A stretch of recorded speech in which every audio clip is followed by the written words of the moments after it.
Bonjour, bonsoir, bienvenue sur la chaîne de Psyché. C'est au tour du signe des Verseaux pour la guidance générale de ce mois de novembre 2023. Donc Verseau en signe solaire, en signe lunaire ou en signe ascendant. On commence donc par votre arcane majeur qui va influencer votre mois de novembre 2023, qui est donc l'énergie extérieure qui englobe tout votre tirage et qui est donc susceptible de vous influencer ce mois-ci. Alors, pour les Verseaux, novembre 2023.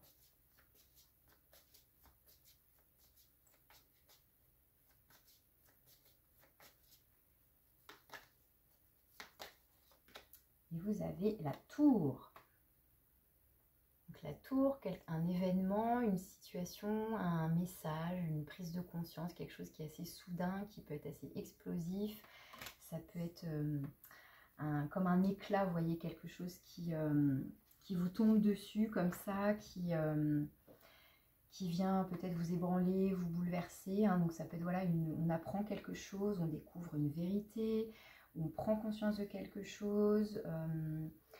Ça peut être aussi tout ce qui va être, comment dire, une rupture brutale. Ça peut être par rapport au travail, par rapport à un changement de situation, de déménagement. Enfin voilà, il peut y avoir un côté vraiment presque sans transition, c'est radical quoi. Ou c'est... vous étiez dans des démarches et puis tout à coup, ça y est, ça arrive. Mais normalement, avec cette carte, il y a vraiment l'idée de on s'y attend pas. Ça peut évoquer aussi une forme d'hypersensibilité, que ce soit une hypersensibilité d'ordre émotionnel ou d'ordre sensoriel, je dirais. Mais voilà, il y a cette idée-là. Donc comme c'est l'énergie qui est extérieure, en plus, pour moi, c'est plus quelque chose qui vient vous tomber dessus, entre guillemets. C'est une énergie qui nous parle de détruire pour mieux reconstruire ensuite. On la voit souvent négative cette carte, mais en fin de compte, c'est parce qu'elle amène des changements qui sont nécessaires finalement dans votre vie. Quelque part, voilà, ça vous met au pied du mur, vous n'avez plus le choix en fait. Voilà, c'est quelque part la vie qui s'en charge pour vous si vous n'en êtes pas chargé vous-même avant en quelque sorte, quoi. Donc il y a un côté, voilà, assez radical, on rase tout, tout est détruit, tout s'écroule, mais c'est parce que ça ne pouvait plus se développer comme ça, voilà, c'était trop branle-ballant et puis pouf, patatras. Et donc l'idée, ça va être ensuite de nettoyer, de tout raser, voilà, et ensuite de reconstruire sur des bases saines, donc sur un nouveau projet, un nouveau départ, un nouveau commencement. Mais voilà, on a cette idée de secousse. Et ensuite, on va pouvoir faire place à du neuf. Pour moi c'est ça, cette énergie. Alors, je vous prends aussi une carte avec l'oracle d'Algariel pour ce mois de novembre. Donc, cette fois-ci, c'est un oracle. Alors, pour les Verseaux, novembre 2023, quel est le message avec l'oracle d'Algariel ?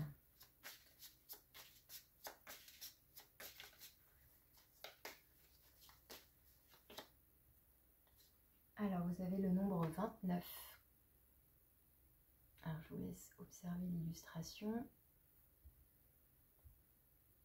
Alors, je suis désolée au fait pour la qualité du son encore. J'ai toujours pas de nouveaux micros. Donc, voilà, je fais sans micro. Donc, je sais que le son est pas super. Je m'en excuse. Je vais essayer de trouver quelque chose de plus sympa prochainement. Alors, avec le nombre 29, c'est le présage. Le présage.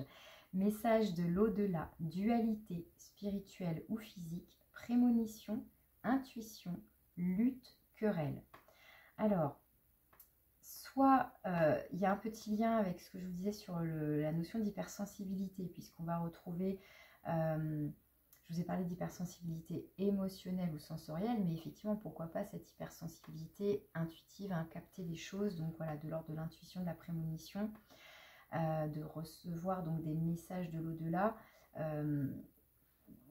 un message extérieur, vous voyez, voilà, et puis qui vient peut-être justement comme ça vous bouleverser. Pourquoi pas effectivement que ça vienne aussi, que ça puisse provenir du monde invisible, pourquoi pas, selon vos croyances, selon votre sensibilité, etc. Effectivement, là, c'est bien marqué sur... Enfin, c'est marqué dans le sens, visuellement, c'est parlant, cette notion de dualité, de yin et de yang, presque, qu'on retrouve là avec la colombe et le corbeau peut-être. Et donc ça nous parle de lutte et de querelle éventuellement. Donc est-ce que là c'est parce qu'il y a un coup d'éclat, est-ce qu'il y a un conflit qui éclate justement, alors à l'intérieur de soi ou à l'extérieur? Mais voilà, ça pourrait effectivement représenter du coup un rapport de force, une confrontation, pourquoi pas. Et dualité spirituelle ou physique, donc soit on est dans la dualité spirituelle, soit on est dans la dualité physique, soit justement c'est un mélange des deux. Donc à vous de voir encore une fois selon ce que vous traversez, selon votre sensibilité, comment ça peut vous parler tout ça. Alors, je prépare votre tableau pour la guidance générale et puis on ira conclure avec un petit message avec l'oracle des anges. Je reviens tout de suite. Alors, les Verseaux, vous avez un sacré tirage. J'ai retourné la plupart des cartes, comme ça je me donne une vue d'ensemble. Et puis, on ira voir ces deux dernières cartes à la fin. Alors, il est vraiment intéressant votre tirage. Alors, j'ai essayé de... Alors, je vais vous parler de vos arcanes majeurs. Alors déjà, non, ce qui est intéressant, c'est que vous avez le nombre 3 dans votre énergie, 3 de coupe, ce que vous souhaitez, 3 d'épée. Donc, le nombre 3. Ensuite, alors vos actions, il y a 2 cartes qui ont voulu venir, donc j'ai pris les 2 cartes. Et ensuite, dans les arcanes majeurs, vous avez le jugement, l'arcane 13, la mort, le hiérophante, la papesse, c'est-à-dire un couple ici. Donc c'est déjà pas mal tout ça, ça nous en fait quand même 4 arcanes majeurs. On a quand même une reine qui se promène ici. On a 2 fois le nombre 5 du coup, 5 d'épée et le 5 avec le hiérophante. Et puis on ira voir à la fin donc vers quoi vous vous dirigez potentiellement d'ici fin novembre, début décembre et quelle est votre carte conseil. Avec d'autres decks aussi, on ira voir après. Alors, dans votre état d'esprit, dans votre énergie, vous êtes à la 3 de coupe. Donc là, on est dans l'insouciance, la légèreté, c'est convivial, on sort, on s'amuse, on est invité, on se fait inviter, on invite, enfin voilà, on partage des bons moments, des sorties, on boit un verre, on va au resto. Voilà, là on est vraiment dans un petit côté festif, avec les amis ou la famille, les proches, mais voilà, on a un esprit un peu léger, insouciant. Pour autant, dans ce que vous souhaitez, vous avez la 3 d'épée. Alors, selon moi, vous ne souhaitez pas trahir quelqu'un, on va pas le prendre comme ça. Moi, tout de suite, je vais faire le parallèle en fait avec ce coup de tonnerre qu'on retrouve là dans la tour. Si vous regardez bien par la fenêtre, c'est la tempête. La tempête est même entrée dans la maison, dans ce bureau a priori, et tout vole, tous les papiers volent, etc. Donc il y a bien quelque chose qui éclate ici. Alors pour moi, la 3 d'épée dans ce que vous souhaitez, donc c'est soit affronter une vérité, justement il y a quelque chose qui peut-être voilà qui arrive à vous, une vérité donc qui éclate, et donc là soit vous souhaitez la connaître cette vérité et vous souhaitez l'affronter en quelque sorte, soit vous souhaitez, soit elle est déjà arrivée et vous souhaitez quelque part comment dire, la guérir, enfin c'est-à-dire oui, lui faire face, l'affronter, mais pour aussi passer par-dessus mais enfin, passer par-dessus, pas dans le sens de l'ignorer, mais au contraire, non, être dans la lucidité et d'affronter cette réalité, quoi. Ça peut être effectivement, avec la 3 d'épée, une notion de blessure, comme ça, une blessure émotionnelle, une trahison, quelque chose qui vous a éprouvé, qui vous a blessé, hein, voilà. Donc pour moi, ici, dans ce que vous souhaitez, alors, du fait d'avoir 2 fois le nombre 3, effectivement, ça peut évoquer tout ce qui pourrait correspondre à ce qu'on appelle les triangulaires, hein, tromperie, trahison, hein, ce genre de choses. Pourquoi pas, ça peut parler éventuellement à certaines personnes selon votre situation. Mais on peut être à la fois dans un état d'esprit, comment dire, il y a un côté, en fait, justement, on retrouve bien cette dualité. Et c'est pour ça, je pense qu'on a la 5 d'épée ici, parce que ça représente le conflit intérieur. Donc, on a bien, effectivement, on parlait de lutte et de querelle, pourquoi pas de dualité physique ou spirituelle, etc. Mais peut-être qu'il y a un conflit avec quelqu'un et que ça vous met en conflit interne aussi. Mais on voit bien qu'il y a deux énergies opposées. Là, il y a de l'insouciance, là, il y a de la légèreté, on passe de bons moments. Et là, dans ce que vous souhaitez, bah, c'est affronter une réalité qui fait mal, quoi. Alors, est-ce que vous faites semblant avec la 3 de coupe? Vous faites semblant à tout sourire, on trinque, on s'amuse, on rigole, mais en fait, soit vous, intuitivement, vous savez déjà, et vous attendez d'en être sûr, vous attendez que la vérité pète, je sais pas, que la vérité éclate, soit vous attendez, enfin, je sais pas, il y a quelque chose comme ça, il y a quelque chose de contradictoire presque, hein, voilà, de dualité, peut-être de conflit là. On va continuer pour entrer plus en profondeur. Dans vos actions, il y a deux cartes qui ont voulu venir. Donc là, vos actions, vous avez le valet de coupe et la reine de denier. Alors, soit, comment dire, soit ça représente deux personnages. Parce qu'un valet de coupe, ça va représenter quelqu'un de plus jeune, et une reine de denier va représenter plutôt une maman, un esprit plus mature en tout cas qu'un valet. Donc soit, encore une fois, dans vos actions, dans qui vous êtes, on retrouve une dualité avec un côté enfantin, le valet de coupe, en plus, voilà, il a envie de s'amuser. Alors, c'est pas comme le valet de bâton non plus, mais c'est le côté insouciant, justement. On retrouve cette notion d'insouciance avec le valet de coupe. Voyez, on essaye d'attraper là le petit poisson, voilà.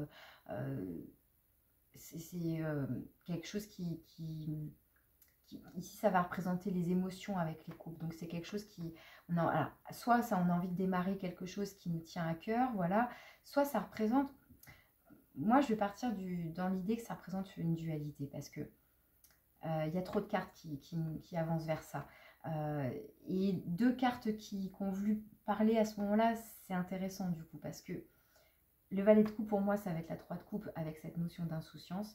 Et la reine de denier, elle a un côté plus posé, plus sage, plus sérieux. Alors, ça aurait été intéressant d'avoir la reine d'épée, hein, effectivement, mais là, c'est la reine de denier. La reine de denier, vous voyez, elle est stable, elle est posée. Elle prend soin d'elle, elle prend soin des autres, elle prend soin de son environnement, de son corps, justement aussi, de son physique, de sa santé, de son hygiène de vie, hein, globalement, quoi. Donc, est-ce que là, vous êtes dans l'idée de prendre soin de vous, tout simplement, dans vos actions, vous prenez soin de vous, vous faites attention, voilà, à ce que vous mangez, vous faites attention à la qualité de votre sommeil, etc. Tout en, pourquoi pas, en démarrant quelque chose qui vous nourrit d'un point de vue émotionnel, à vous laisser guider par votre cœur aussi dans vos actions. Hein. Vous voyez, il peut y avoir quelque chose comme ça. À la fois de se laisser guider de manière presque innocente, mais quand même avec cette reine, il y a du coup une notion d'expérience et de maturité quand même qui ressort. Donc, est-ce que vous arrivez justement à trouver un équilibre entre... est-ce qu'il y a une part de vous émotionnelle qui est... Alors, pareil, il n'y a pas de jugement et c'est pas péjoratif, mais une part de vous émotionnelle qui serait un peu plus immature, un peu plus jeune, un peu plus inexpérimenté, pourquoi pas, un peu plus innocent, etc. Mais d'un autre côté, avec la reine, voilà, il y a le côté matériel, ça peut être aussi justement la gestion de votre environnement, donc de votre chez vous, de votre situation professionnelle, pourquoi pas, parce que les deniers, ça va être tout ce qui est concret, matière. C'est pour ça qu'on parle du corps physique, mais aussi voilà, de ce qui va vous entourer. Donc peut-être que là, ça pourrait être ça, effectivement. Ça pourrait être le côté émotionnel là qui est un peu plus jeune, je vais l'appeler comme ça, et par contre, le côté... gestion du corps et de l'environnement et du matériel, là voilà, il y a plus d'expérience et plus posé. Donc est-ce qu'elle se situe là, la dualité, est-ce qu'elle se situe là, enfin j'ai l'impression qu'on va en avoir plusieurs de toute façon. Allez, on continue. Dans vos forces et vos ressources intérieures, eh bien vous avez quand même le jugement en arcane majeure ici. Le jugement qui va nous parler justement de, comment dire, d'être capable d'entendre, soit d'entendre quelque chose qui vient de l'extérieur. Donc là, avec le jugement, c'est justement, c'est un peu l'appel de l'ordre divin, c'est ce monde invisible là qui vous sonne, qui vous fait peut-être prendre conscience de quelque chose, peut-être de manière fracassante parce que vous n'avez pas réussi à l'entendre auparavant, hein, pour x, y raison, soit alors ça peut être parce qu'on était dans le déni, soit parce qu'on était trop concentré sur autre chose, ou influencé par autre chose, que sais-je, etc. Vous voyez, on détourne notre attention et du coup on voyait pas jusqu'à ce que ça pète fort, et avec ce coup de tonnerre, on n'a plus le choix que d'entendre. Pour moi, comme c'est dans vos forces et vos ressources, pour moi au contraire, j'enlève le côté déni, mais on est plus dans cette capacité à entendre, à percevoir. Donc on en revient aussi à cette notion d'hypersensibilité. Pourquoi pas? Le jugement, c'est aussi la capacité à se relever, et ce qui est intéressant, c'est que là on a l'arcane 13 en fait en défi justement.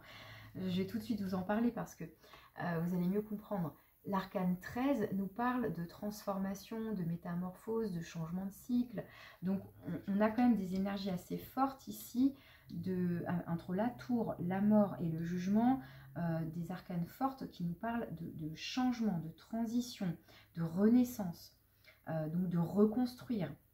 La tour, elle vient tout fracasser, tout balayer, tout détruire, machin truc. Ok, on fait place nette. Le jugement, on se relève, on renaît. Il y a la notion là soit d'un passé qui revient, mais c'est les morts qui se relèvent, vous voyez, qui reviennent à la vie.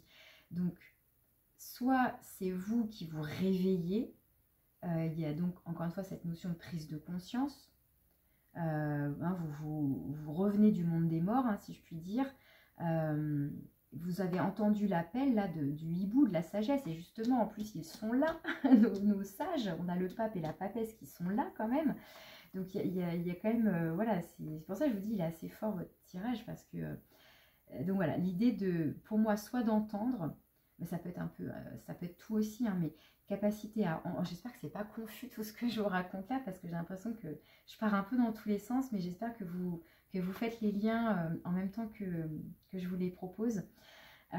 Donc le jugement, entendre un appel, entendre ressentir quelque chose, mais aussi donc se relever. Peut-être voilà, peut-être que vous êtes passé par quelque chose et que là voilà, on renaît. Est-ce que justement on est en train de guérir là d'une ancienne blessure ou d'une plus ou moins récente, je ne sais pas, et on retrouve peut-être enfin un peu d'insouciance, un peu de légèreté. À voir selon votre vie, votre situation, encore une fois, dans quelle temporalité finalement vous vous situez aussi, vous voyez. Mais mine de rien, dans le défi, c'est justement faire face a priori à ce changement, cette transition. Mais pour moi, on vous dit que vous en êtes capable. Vous êtes capable de renaître. En fait, on en est là, en fait, ici. On en est là, c'est ça. On en est à... Vous apprenez quelque chose ou vous prenez conscience de quelque chose. Enfin, il y a un événement, il y a quelque chose apparemment là qui vient peut-être vous bouleverser. Même si peut-être que vous ne laissez rien voir, peut-être que tout ça, ça se passe à l'intérieur de vous. Mais qu'au niveau social, entourage, amical, peut-être que vous n'en parlez pas. Vous gardez ça pour vous, vous prenez soin de vous, peut-être que vous prenez soin justement de votre part émotionnelle, hein, encore, ça peut être ça, hein, ça peut être vous qui, comment dire, qui endossez comme un rôle de maman, enfin, vous voyez, de parent, que ce soit père, mère, mais protecteur pour vous-même. Vous voyez ce que je veux dire ? Parce que là, on vous dit que vous avez la capacité, mais est-ce que vous le mettez en pratique? Enfin, en tout cas, vous mettez en pratique le fait de prendre soin de vous, a priori. Hein. C'est comme ça que je vais le lire. Mais pour l'instant, le fait de vraiment se relever et de renaître et de reconstruire et de repartir sur un nouveau cycle, ça pose problème. Alors pourquoi? Là, on a la 5 d'épée dans le domaine de l'avoir. Dans le domaine de l'avoir, donc ça va être le matériel, le financier, mais aussi avoir de l'expérience, hein, de manière générale, avoir des qualités, etc. Là, la 5 d'épée vient nous parler d'un conflit. Alors, soit d'un conflit avec l'autre, avec quelqu'un d'autre, soit avec soi-même. Donc ça, en général, la 5 d'épée, ça va être un petit peu le conflit mental, justement. On se prend la tête. Donc, on retrouve encore une fois un peu la notion de dualité, de lutte, de querelle intérieure, vous voyez. Alors là, sur cette illustration, ça évoque, pour moi, quand même la tromperie. Hein, on n'est pas sur le nombre 3, on est bien sur le nombre 5, mais le nombre 5 évoque le chaos. Et donc, on a une femme là qui est... Alors, est-ce qu'elle a été assassinée ou pas? On ne sait pas trop quand même. On a un homme qui a été ligoté et un autre qui, comme s'il avait eu sa vengeance, quoi. Il y a un truc comme ça. Donc, est-ce que vraiment là, on nous parle d'une situation de tromperie, de trahison, de triangulaire? Je ne sais pas. Mais on a quand même le nombre 3 ici et ici. On nous parle quand même beaucoup de dualité, de querelle, etc. Et là, sur l'illustration, ça évoque quand même a priori une notion de trahison, etc. Et peut-être même donc de vengeance. Alors, est-ce que... Alors là, je vous parle de la carte en général. Là, je l'obtiens donc dans l'avoir et le financier, le matériel, tout ça. Donc, est-ce qu'il y a une situation qui est conflictuelle, qui vous prend la tête au niveau, voilà, qui est d'ordre financier, qui est d'ordre matériel? J'ai l'impression, moi, que votre tirage, il est plus global, en fait.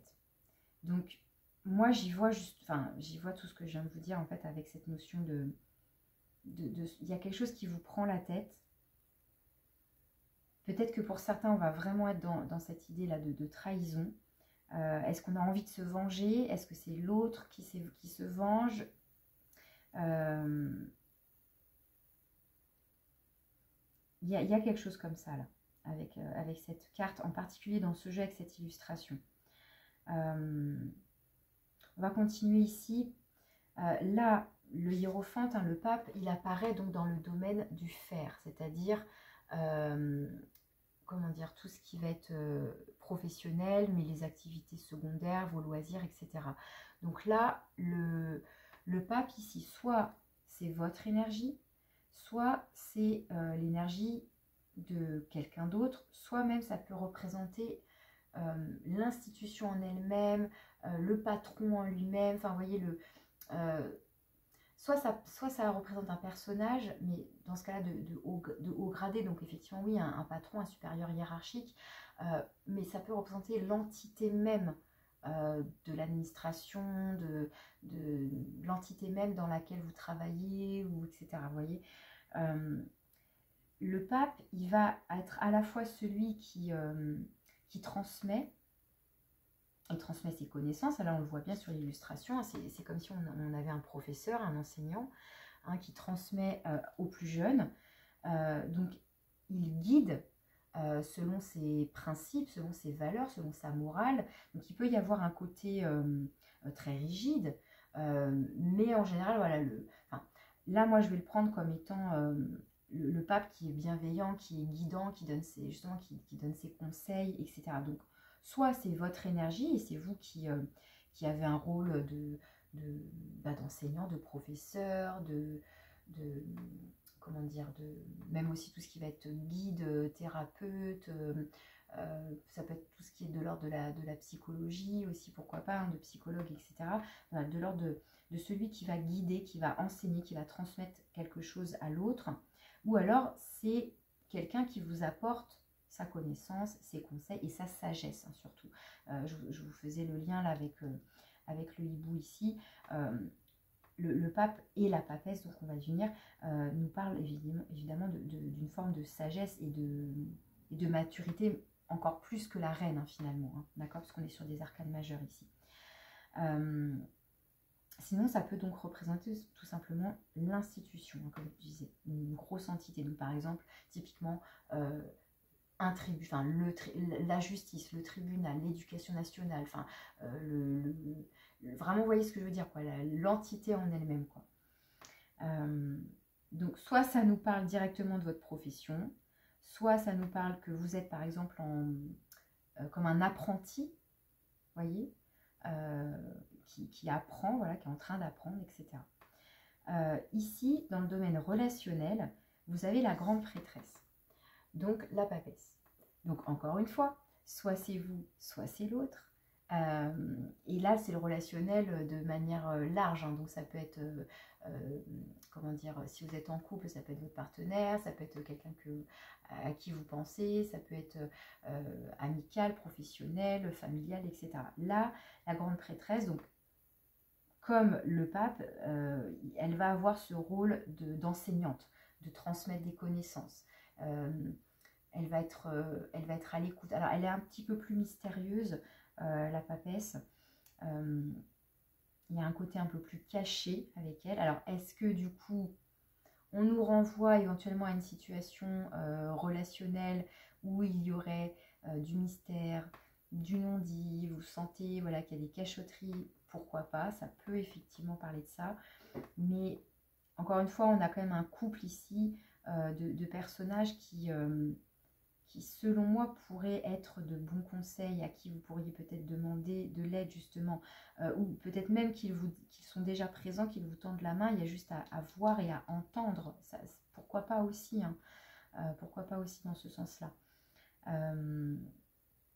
Ça peut être aussi donc quelqu'un, pareil, soit de plus âgé que vous, soit spirituellement plus âgé que vous. C'est-à-dire que ça se trouve, cette personne est plus jeune que vous d'un point de vue physique, hein, au niveau de son âge terrestre, je ne sais pas comment le formuler, mais qu'elle est plus expérimentée, ou elle a plus de maturité dans un domaine, vous voyez, et donc elle va pouvoir vous apporter des conseils, etc. La papesse, elle est aussi très intuitive, on va être dans... Encore une fois, on va avoir le principe masculin avec le pape et le principe féminin avec la papesse. Donc là, on va être dans le monde plutôt intérieur, plutôt invisible. Le fait d'être connecté justement à ces choses un peu plus subtiles, etc. Donc voilà, on retrouve encore une fois quelque part une dualité, mais là, une dualité qui va s'harmoniser pour former un couple avec le pape et la papesse. Alors, vers quoi vous allez là avec tout ça? Vers quoi vous allez d'ici fin novembre, début décembre? Un roi de bâton. Bon, si jamais il y avait un événement, une nouvelle qui pourrait potentiellement vous bousculer un peu, avec le roi de bâton, vous allez vite reprendre votre place, j'ai envie de dire. Le roi de bâton, il maîtrise la situation, il maîtrise ses émotions, il maîtrise ses émotions dans le sens, il maîtrise ce qui peut l'animer, tout ce qui va être de l'ordre de la passion, du désir, de tout ce qui peut être fougue, etc. Il va être capable de canaliser tout ça, parce que justement, comme une reine, il va avoir suffisamment d'expérience, de maturité pour être capable quand même de prendre du recul et dans une certaine mesure quand même contrôler comment dire, ses pulsions, son dynamisme, etc. Le roi de bâton, quand même aussi, il faut noter qu'il y a un côté, il peut y avoir un côté désir, charnel, etc., hein, qui ressort quand même. J'essaie de voir, j'essaie de faire des liens avec d'autres cartes si j'ai autre chose qui me vient.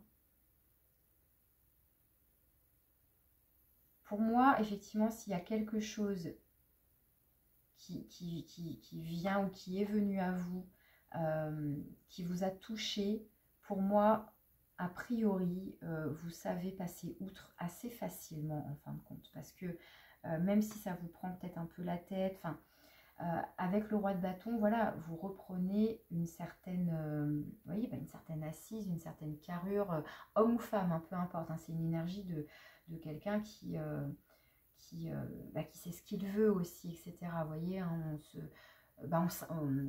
on se laisse pas marcher dessus, quoi. On s'impose en quelque sorte. Il y a même beaucoup de charisme, hein, qui se dégage avec le roi de bâton. Alors, quel est votre conseil dans tout ça? Un bel as de coupe. Un très très bel as de coupe. Alors, est-ce qu'on est depuis le début sur un tirage finalement plutôt sentimental? Pourquoi pas, hein, puisqu'on a quand même donc un couple ici, on a quand même reine de denier reine et roi de bâton, donc même si c'est pas la même, le même élément, on a quand même un couple aussi. je vous parlais de triangulaire et de vengeance. Est-ce qu'on est sur une... Et puis donc, oui, je me répète, pardon. Un couple là, et puis des notions là de triangulaire. Est-ce qu'il y a eu effectivement une trahison, quelque chose qui a ébranlé votre couple? Là, ça va être assez précis ce que je dis. Du coup, voilà, si vous vous sentez concerné par cette situation, est-ce que ça aurait pu, est-ce que ça est-ce que ça peut mettre le couple en péril? Est-ce que ça change votre vision des choses, votre vision de l'autre? Qu'est-ce qui s'est passé? Qui a fait quoi? En tout cas, avec l'as de coupe en conseil, alors, soit, comment dire, soit il y a une nouvelle rencontre. Il y a quelqu'un quelque part, qui vous tend une coupe, justement, qui vous propose un rendez-vous, qui se déclare, pourquoi pas aussi. Ou alors, est-ce que c'est... alors, même si là, c'est dans vos forces et vos ressources intérieures, j'ai l'impression que vraiment, votre tirage est tellement global que si je la lis de manière générale, cette carte, c'est comme je vous disais, ça peut renvoyer au passé qui revient. Donc, une situation du passé, mais quelqu'un du passé qui revient. Ça peut être un ex, une ex qui revient et qui...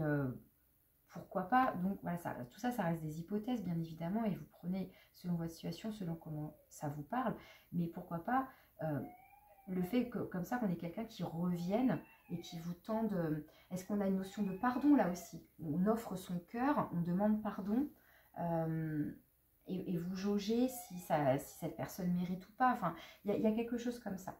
Je reviens pour la conclusion.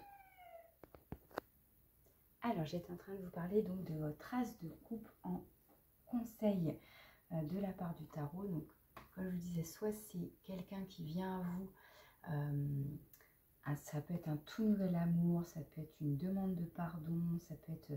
voilà, en tout cas, c'est d'ordre émotionnel. C'est quelqu'un qui, soit on vous invite aussi à vous exprimer avec votre cœur, à dire ce que vous ressentez. Ça peut être aussi dans ce sens-là. Alors, en d'autres decks, qu'est-ce qu'on a? On a le cavalier de denier. Donc, soit c'est votre énergie, soit c'est quelqu'un qui vient à vous. Voilà, c'est une énergie assez lente. C'est quelqu'un qui prend son temps, donc que ce soit vous ou que ce soit l'autre. La notion de temps est importante ici. Mais on y va... on peut être un petit peu sur la surprotection, sur la défensive, hein, enfin dans la méfiance. Mais en tout cas, chaque pas qu'on va faire... est assuré dans le sens où l'idée c'est de construire à long terme et justement de construire quelque chose de solide, de durable, de stable avec un cavalier de denier. C'est pas pour que ça s'écroule au bout de 2 jours. Enfin voilà, là voilà, mais c'est, vous voyez, c'est sur le côté. Et qu'est-ce qu'on a comme derrière? On a le soleil. Donc ça pourrait être quelqu'un qui vous apporte une bonne nouvelle éventuellement. Avec le soleil, il y a quelque chose de lumineux. Alors, j'allais dire une bonne nouvelle, mais c'est vrai que le soleil peut représenter aussi un éclaircissement et donc une vérité. Est-ce que c'est quelqu'un qui se met en route pour vous annoncer donc une vérité? Et la vérité, des fois, elle peut faire mal aussi, elle peut bouleverser, elle peut avoir ses conséquences aussi. Hein. Alors, voilà les messages que j'avais pour vous pour votre tirage général, les Verseaux. Je vais vous prendre maintenant votre message de conclusion avec l'oracle des anges. Donc pour les Verseaux, novembre 2023, votre petit message de conclusion pour les Verseaux. Allez, ce sera celui-là. L'archange Métatron, guidance divine et élévation de conscience. Suis ta guidance divine en te connectant à ton moi supérieur. Sois à l'écoute des signes et des synchronicités qui jalonnent ton chemin. L'archange Métatron te guide vers un plus haut niveau de conscience et d'évolution personnelle. Bon, c'est un super message ça. Ça rejoint toutes ces idées d'hypersensibilité. On avait aussi ces notions-là avec cette carte du présage, pardon. Une évolution spirituelle, ce genre d'éléments. Qu'est-ce qu'on avait comme mot-clé précisément avec le présage? Message de l'au-delà. dualité spirituelle ou physique, prémonition, intuition, lutte et querelle. Donc là, on retrouve un petit peu cette idée-là dans Suite à guidance divine. Voilà, voilà. Écoute, sois connecté à toi-même, à ton cœur, reconnecte-toi à ton cœur, à tes émotions. Écoute les signes et synchronicités. Non, mais c'est top, ouais. Vous êtes guidé, donc voilà, l'archange, donc voilà, tous ces guides spirituels, etc. Te guident voilà, vers un plus haut niveau de conscience et d'évolution personnelle. Il y a ce pape et cette papesse qui peuvent être finalement des anges personnifiés sur votre chemin, vous voyez, que vous rencontrez et qui vous apportent des connaissances, des conseils, des choses pour vous faire grandir justement. Il y a vraiment cette idée-là quand même qui ressort. Donc bon, bah vous voyez, vous verrez comment ça peut vous parler tout ça. J'espère que ça vous plaît. Et puis si vous avez envie d'une guidance personnalisée, n'hésitez pas à me contacter par mail. Je vous souhaite un bon mois de novembre et je vous dis à bientôt.